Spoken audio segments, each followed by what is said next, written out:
So let me be clear about what I was saying and what I wasn't saying. I was saying Israel had the right to self-defense, and when I said that right, it was that right to self-defense. I was not saying that Israel had the right to cut off water, food, fuel or medicines. I think you would understand I have to start with events that we're seeing in the Israel-Hamas conflict. Absolutely.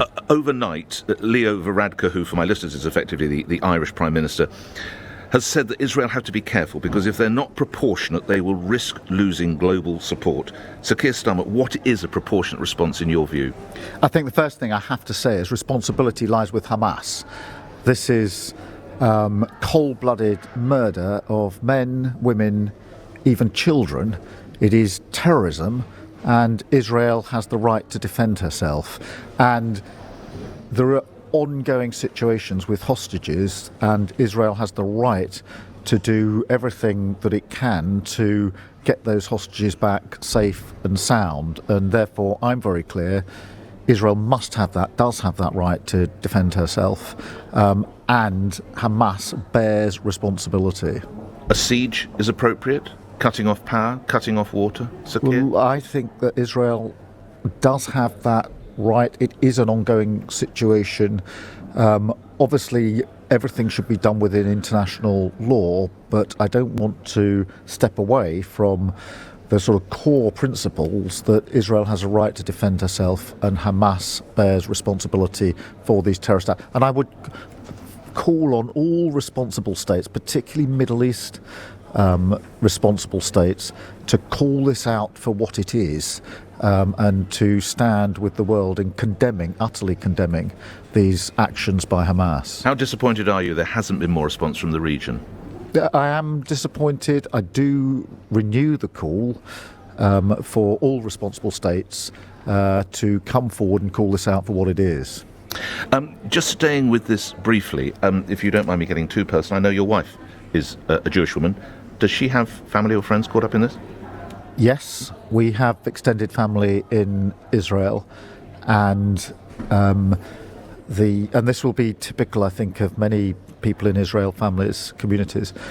They have a deep sense of shock at what is happening, and fear, overladen with a real anxiety that somehow this was, they felt that with the Israeli intelligence and security that they always know they're under threat, but they felt there was a protection there, and there's huge anxiety that on this occasion that didn't seem to operate in the way that they wanted. So I've never known a time of such incredible anxiety on both those fronts, and understandably. What do you think success looks like for Israel or the IDF as a response? In the short term, getting those hostages back safe and sound, if that's possible. In the long term, obviously, we do need to get back to peace proposals, the two-state solution. But what Hamas has done is pushed that further away, and deliberately so. And we must never lose hope of that. But I can't overstate just how damaging these terrorist acts of Hamas are in obviously the immediate effect, but also in the deliberate undermining of that long-term aim of getting to a peaceful settlement. Last couple of questions on that before we come to events up here in Liverpool. Coming back to domestic affairs, Suella Braverman, the Home Secretary, has written to police chiefs and seems to be indicating that the waving of a Palestinian flag in certain areas of northwest London and other areas which is predominantly Jewish areas could be deemed to be an offence. With your legal hat on, would you support that? I think it would all depend on the circumstances. Obviously, what we have seen is attacks on Jewish communities in North London, and obviously, and I know firsthand, that's having a huge impact on Jewish communities, understandably, and not for the first time. You wouldn't want to see the waving of a flag. Well, let me just expand on that point, because I do think that it's very important at times like this that we don't conflate peaceful discussion of Palestinian issues with Hamas. Now, the flags is a different situation. It really depends on the circumstances. If it's provoking or encouraging attacks, that might be one thing. There may be other situations. So I wouldn't get fixated on the particular activity. But those attacks, in London are particularly concerning. And they're not a one-off. We all know this. This is not the first time that we've had this sort of reaction here in the UK, and we stand by our Jewish communities here. We stand by Israel internationally. Staying with domestic affairs, the Football Association is still deciding whether to or whether to not display the colours of the Israeli flag on the Wembley Arch for the football match this Friday.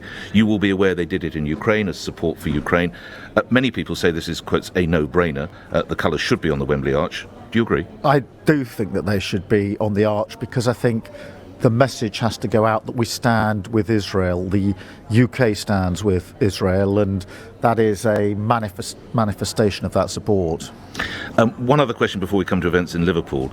The BBC is under fire, not least from the Board of British Deputies, because they are still declining to use the word terrorist. I noted in our conversation you have used the word terrorism, and I think you said terrorist. Should the BBC be using that language? Well, I think the BBC needs to explain why it isn't, because I think for most people, I said terrorism and terrorist, and to me that's obviously what we are witnessing. So I think it's for the BBC to explain why they're not doing. I think other channels may not be either, but I'm not across all of the detail of that. OK, let's come to matters here. How would you sum up the last few days? What's the mood? The mood is confident but not complacent. We knew that this conference this year had to be our opportunity to put our positive case to the country.